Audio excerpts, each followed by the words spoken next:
মুর্শিদাবাদের ইতিহাস, ঐতিহ্য ও সাংস্কৃতিক উত্তরাধিকারের অন্যতম গুরুত্বপূর্ণ অধ্যায় পলাশীর যুদ্ধ। সেই ইতিহাসকে নতুন প্রজন্মের সামনে তুলে ধরতেই আয়োজিত হল পলাশী দিবসের ২৭০তম বর্ষপূর্তি উদযাপন।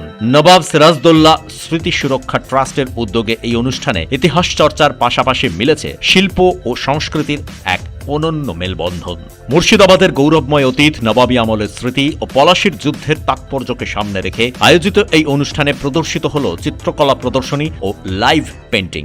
আমরা আমাদের সংবিধান মানি, রক্ষা করি, সম্মান করি এবং পালন করি। আয়োজকদের দাবি, ইতিহাসকে শুধু বইয়ের পাতায় সীমাবদ্ধ না রেখে শিল্পের মাধ্যমে সাধারণ মানুষের কাছে পৌঁছে দেওয়াই এই উদ্যোগের মূল লক্ষ্য। পলাশীর ময়দানে গিয়ে নবাব সিরাজউদ্দৌলার সঙ্গে যে বিশ্বাসঘাতকতা হয়েছিল, সেই বিশ্বাসঘাতকতার ফলেই কিন্তু অখণ্ড ভারতবর্ষটা কিন্তু আর আমরা পেলাম না।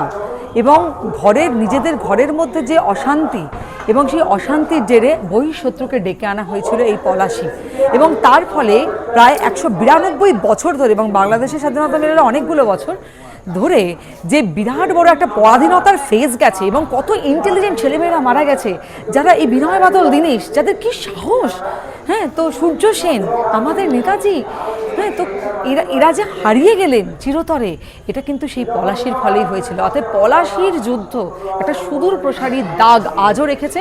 এবং নবাব সিরাজদৌল্লা যে কতটা দূরদর্শী ছিলেন, তাকে যে সবাই মনে করেন যে তার বোধহয় বুদ্ধি কিছুই ছিল না, তিনি চেষ্টা করেছিলেন যে চিরতরে এই ইংরেজদেরকে, মানে ব্রিটিশ ইস্ট ইন্ডিয়া কোম্পানিকে দূরে করে দিতে।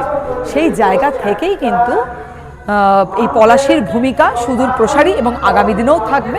এবং আমাদের শহর যেহেতু ইতিহাসের শহর মুর্শিদাবাদ, তার জন্য এখানে তো এটা হবেই, এবং সিরাজদৌল্লা এই শহরের শেষ কথা, আগামী দিনেও তাই থাকবে। নতুন প্রজন্মকে শেখাতে হবে।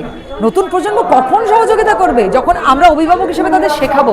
তার জন্য আমাদের ট্রাস্ট, নবাব সিরাজদৌল্লা স্মৃতি সুরক্ষা ট্রাস্ট শুরু করে দিয়েছে স্কুলে স্কুলে ইতিহাস পড়ানো, এবং সেখানে রাজা শশাঙ্ক থেকে একদম যতজন নবাব ছিলেন আমাদের মুর্শিদাবাদে, সকলের ইতিহাসই পড়ানো শুরু করেছে। ধীরে ধীরে আমরা এগোবো। আজ মুর্শিদাবাদের লালবাগ সেমিনার হলে অনুষ্ঠিত হয় এই বিশেষ অনুষ্ঠান। ইতিহাসপ্রেমী, গবেষক, শিল্পী ও সাধারণ মানুষের উপস্থিতিতে পলাশীর যুদ্ধের ২৭০ বছর পূর্তিকে স্মরণ করার পাশাপাশি মুর্শিদাবাদের ঐতিহ্য রক্ষার বার্তাও তুলে ধরা হয় এই মঞ্চ থেকে। ব্যুরো রিপোর্ট, পূবের কলম ডিজিটাল।